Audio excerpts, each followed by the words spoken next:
बाबा साहब की भी लगाओ तस्वीर, तुम राम की भी लगा लो, तुमने रोक कौन रहा है? सही बात, लगा लो भाई, तुम राम की लगाओ। सही बात। जब यार राम मंदिर बना दिया है तो वहां भी लगा लो तुम, लेकिन बाबा साहब की मूर्ति लगाने से क्यों आप लोगों को एतराज है, क्यों परहेज है? रही बात मूर्ति लगाने की, ये किसी की बापोती, किसी की ताकत नहीं है, सही बात। किसी की कोई हिम्मत हो कि बाबा साहब की मूर्ति लगाने से कोई रोक और पाबंदी लगा सके।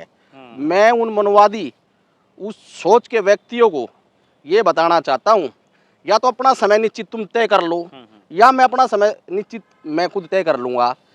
अगर तुम एक मारोगे तो ये अम्बेडकरवादी भी खाली नहीं बैठे हैं। जो हवा का झोंका आता है ना, वो जो ऑक्सीजन मिलती है, वो भी एक बाबा साहब अम्बेडकर की देन है। सही बात है। जो आप मनवादी लोग बाबा साहब का जो विरोध करते हैं, तो ये समझ लेना, इस देश के अंदर जो भूचाल आएगा ना, वो भूचाल बहुत कुछ ले उड़ेगा। ये लोग जो मनवादी है, जो अथे पिछड़े शोषित वंचित लोगों के साथ अन्याय करके, घोर निंदा करके, जो टिप्पणियां करके, जो हमारे बाबा साहब के ऊपर अपमान शब्द का प्रयोग करके है, और वो इस तरह से जो बयान देते हैं, वो लोग दंगा कराने का काम करते हैं। हमसे पहले तो वो भंग होनी चाहिए, बार एजुकेशन वहाँ की जो है ग्वालियर की, उसको भंग होनी चाहिए और दोबारा से वहाँ चुनाव होना चाहिए। तब पता लगेगा बाबा साहब अम्बेडकर की ताकत क्या है। प्रदेश सरकार जो है भारतीय जनता पार्टी की है और ग्वालियर हाई कोर्ट का ये मुद्दा है और बड़ा तगड़ा वायरल हो रहा है सोशल मीडिया पे इनके जो स्टैंड है। ये जो मनवादी जो लोग हैं ना, ये अपने आप को बड़े क्षत्रिय समझते हैं। मैं इनसे एक सवाल पूछना चाहता हूँ, जिस बाबा साहब अम्बेडकर का आप लोग विरोध करते हो, क्या उस बाबा साहब अम्बेडकर के बराबर तुम धूल भी नहीं हो?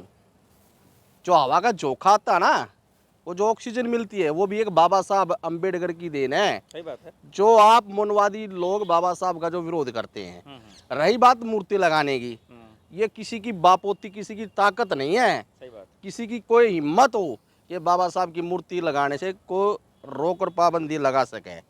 मैं उन मनवादी, उस सोच के व्यक्तियों को ये बताना चाहता हूँ, या तो अपना समय निश्चित तुम तय कर लो, या मैं अपना समय निश्चित मैं खुद तय कर लूँगा। अगर तुम एक मारोगे तो ये अम्बेडकरवादी भी खाली नहीं बैठे हैं। यही चुनौती तो वो दे रहे हैं। मनुवादी जो वकील है, वहाँ के वकील भी दो गुट में बढ़ चुके हैं। वो कह रहे हैं भाई ये धर्मशाला नहीं है, जाके अपना कहीं और व्यवस्था कीजिए। खुल्लम खुल्ला चुनौती तो दे रहे हैं वो। ये खुल्लम खुल्ला चुनौती देने का मकसद क्या है कि मैं माननीय सुप्रीम कोर्ट चीफ जस्टिस से एक अपील करना चाहता हूँ, हाथ जोड़ के, जनता के सामने भी बिल्कुल, और चीफ जस्टिस जी के आगे भी सर झुका के। माननीय न्यायपालिका सुप्रीम कोर्ट से मेरा एक आह्वान है, कृपा करके इस पे संज्ञान मामला तुरंत लिया जाए और वहाँ बाबा साहब अम्बेडकर की मूर्ति लगाई जाए। अगर ये पड़ाव अगर वहाँ नहीं हो पाया तो ये समझ लेना, इस देश के अंदर जो भूचाल आएगा ना, वो भूचाल बहुत कुछ ले उड़ेगा। धमकी दे रहे हैं क्या आप? मैं धमकी नहीं दे रहा है, ये धमकी नहीं है। लेकिन भाषा तो आपकी धमकी भरी है। नहीं, ये भूचाल उसको कह रहा हूँ। भूचाल का मतलब ये लोग जो मनवादी है, जो अथे पिछड़े शोषित वंचित लोगों के साथ अन्याय करके, घोर निंदा करके, जो टिप्पणियां करके, जो हमारे बाबा साहब के ऊपर अपमान शब्द का प्रयोग करके है, और वो इस तरह से जो बयान देते हैं, वो लोग दंगा कराने का काम करते हैं। हम शांतिपूर्ण और शांति प्रिय लोग हैं, हम शांति बनाए रखने वाले व्यक्ति हैं। अगर कोई मरते को मारेगा तो कितने बार पिटेगा वो आदमी, आप ये बताइए। नहीं, ये आपकी अच्छी बात है शांतिपूर्वक, लेकिन वहाँ के तो बार एसोसिएशन भी उनका विरोध कर रहे हैं कि नहीं लगना चाहिए भाई मूर्ति। देखिए, सबसे पहले तो वो भंग होनी चाहिए, बार एजुकेशन वहाँ की जो है ग्वालियर की, उसको भंग होनी चाहिए और दोबारा से वहाँ चुनाव होना चाहिए। तब पता लगेगा बाबा साहब अम्बेडकर की ताकत क्या है। ताकत जब पता लगेगा जब ताकत है क्या बाबा साहब की। कौन जीतेगा, अम्बेडकरवादी या मनुवादी? इस लड़ाई में जीत किसकी होगी? इसमें मनवादी व अम्बेडकरवादी की बात नहीं है।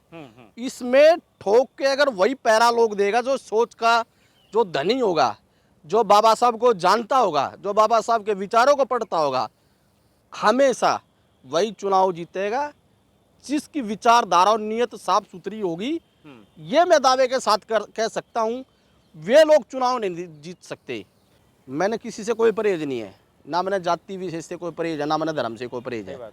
मैं हर जगह जाता हूँ, हर जगह उठता बैठता हूँ, हर जगह धर्म और परिवार के लोगों के बीच में रहता हूँ। अगर उनका ये कहना है कि राम की भी मूर्ति लगनी चाहिए, जब राम मंदिर बन सकता है तो अपनी मूर्ति भी लगा दो और बाबा साहब की भी लगने दो, क्या फर्क पड़ता है?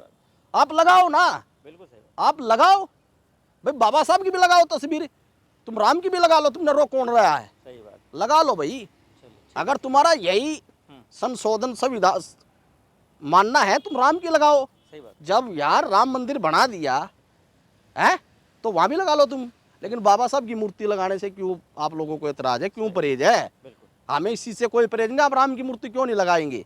लगाओ भाई आप भी, ये अच्छी बात कही आपने। है राम तो आपका भी है, सबका राम है, सही बात। हैं? तुम राम की भी मूर्ति लगा लो।